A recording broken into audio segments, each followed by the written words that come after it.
একসময় বেশ ঘনিষ্ঠ থাকলেও এখন তাদের সম্পর্ক মোটেও ভালো যাচ্ছে না। মার্কিন প্রেসিডেন্ট ডোনাল্ড ট্রাম্প এবং দেশটির ধনকুবের ব্যবসায়ী ইলন মাস্কের মধ্যে বোঝাপড়াটা আর আগের মতো নেই।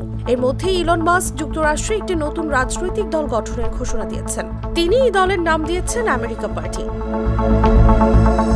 কিন্তু ইলন মাস্কের নতুন রাজনৈতিক দল গঠনের বিষয়টি মোটেও ভালোভাবে দেখছেন না মার্কিন প্রেসিডেন্ট ডোনাল্ড ট্রাম্প। তিনি বলেন, আমার মনে হয় তৃতীয় কোনো দল গঠন করা হাস্যকর।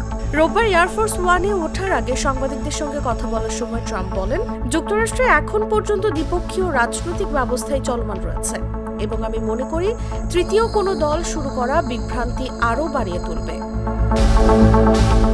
কয়েক সপ্তাহ ধরে এই ধারণাটি নিয়ে আলোচনা করার পর মাস্ক গত সপ্তাহে একটি পোস্ট করেন, যেখানে তিনি রিপাবলিকান এবং ডেমোক্রেটিক ইউনি পার্টিকে চ্যালেঞ্জ করার জন্য আমেরিকা পার্টি প্রতিষ্ঠা করার ঘোষণা দেন। এর আগে ট্রাম্পের সদ্য পাশ হওয়া কর হ্রাস ও ব্যয় বিলের তীব্র সমালোচনা করে মাস্ক বলেন, এই বিল আমেরিকাকে দেউলিয়া করে দেবে। শুক্রবার বিলটি আইনে পরিণত হওয়ার একদিন পর মাস্ক তার এক্স প্ল্যাটফর্মে পোস্ট করে লিখেন, আজ আমেরিকা পার্টি গঠিত হলো আপনাদের স্বাধীনতা ফিরিয়ে দেওয়ার জন্য। এর আগে যুক্তরাষ্ট্রে নতুন রাজনৈতিক দল দরকার কিনা এমন একটি জরিপ চালান মাস্ক। এক্সে চালানো ওই জরিপে প্রায় 12 লাখ ভোট পড়ে, যার 2/3 নতুন দল চেয়েছে বলে জানান তিনি।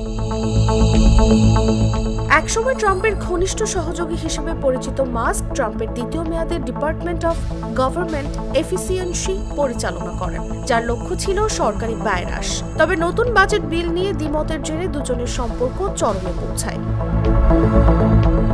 মাস্ক সরাসরি হুমকি দেন, বিলটি যারা সমর্থন করেছেন তাদের নির্বাচনে হারাতে অর্থ ব্যয় করব। উল্টো ট্রাম্পও পাল্টা হুমকি দিয়ে বলেন, মাস্কের টেসলা ও স্পেস এক্স কোম্পানিগুলোকে দেওয়া সরকারি ভর্তুকি বন্ধ করে দেওয়া হবে।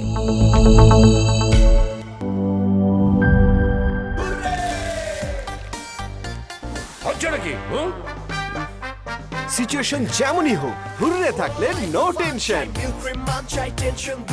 মিল্ক ক্রিম আর এক্সাইটিং ফ্রুট ফ্লেভারে তৈরি হুররে ওয়েফারের মাঞ্চি টেস্টে আপনিও বলবেন টেনশন দূর রে, হয়ে যাক হুররে।